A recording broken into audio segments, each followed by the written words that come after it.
ಎಲ್ಲರಿಗೂ ನಮಸ್ಕಾರ. ಬೆಂಗಳೂರು ಸಂಚಾರ ಪೊಲೀಸಿಂದ ಒಂದು ವಿಶೇಷ ಸೂಚನೆ.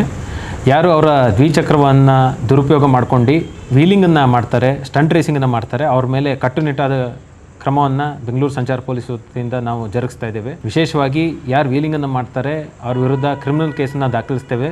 ಅದಲ್ಲದೆ ಅವರ ಏನು RC ಇದೆ ಅದನ್ನು ಕ್ಯಾನ್ಸಲೇಷನ್ಗೆ ನಾವು ಶಿಫಾರಸು ಮಾಡ್ತಾ ಇದ್ದೇವೆ. ಅದಲ್ಲದೆ ಒಂದು ವೇಳೆ DL ಹೊಂದಿದ್ದಲ್ಲಿ DLನ್ನು ಕ್ಯಾನ್ಸಲೇಷನ್ ಮಾಡ್ತಾ ಇದ್ದೇವೆ. ಯಾರು DL ಇರೋದಿಲ್ಲ ಅಥವಾ ಅಪ್ರಾಪ್ತರಿರ್ತಾರೆ ಅಂಥ ವಾಹನ ಮಾಲೀಕರ ಮೇಲೆ ನಾವು ಕೇಸನ್ನು ದಾಖಲಿಸ್ತಾ ಇದ್ದೇವೆ, ಪೋಷಕರ ಮೇಲೆ ಕೇಸ್ ಮಾಡ್ತಾ ಇದ್ದೇವೆ. ಇದೆಲ್ಲ ಅಲ್ಲದೆ ಯಾರು ಇಂಥ ಚಟುವಟಿಕೆಗಳಲ್ಲಿ ತೊಡಗಿದ್ದಾರೆ ಅವ್ರ ಮೇಲೆ ಸೆಕ್ಯೂರಿಟಿ ಪ್ರೊಸೀಡಿಂಗ್ಸನ್ನು ಮಾಡಿ ಅವರಿಂದ ಒಂದು ಮುಚ್ಚಳಿಕೆಯನ್ನು ತೊಗೊಳ್ತಾ ಇದ್ದೀವಿ. ಮತ್ತೊಮ್ಮೆ ಅದನ್ನು ರಿಪೀಟ್ ಮಾಡಿದಲ್ಲಿ ದಂಡನೀಯ ಅಪರಾಧವಾಗಿರ್ತದೆ, ದಂಡನ್ನು ನಾವು ಪಾವತಿಸ್ಕೋತೇವೆ. ಅದರಿಂದಾಗಿ ಎಲ್ಲರೂ ಕೂಡ ಕಟ್ಟುನಿಟ್ಟಾಗಿ ಕಾಲನ್ನು ಪಾಲಿಸಬೇಕು ಮತ್ತು ವೀಲಿಂಗು ಇತ್ಯಾದಿಯಲ್ಲಿ ಅವರು ತೊಡಗಬಾರ್ದು.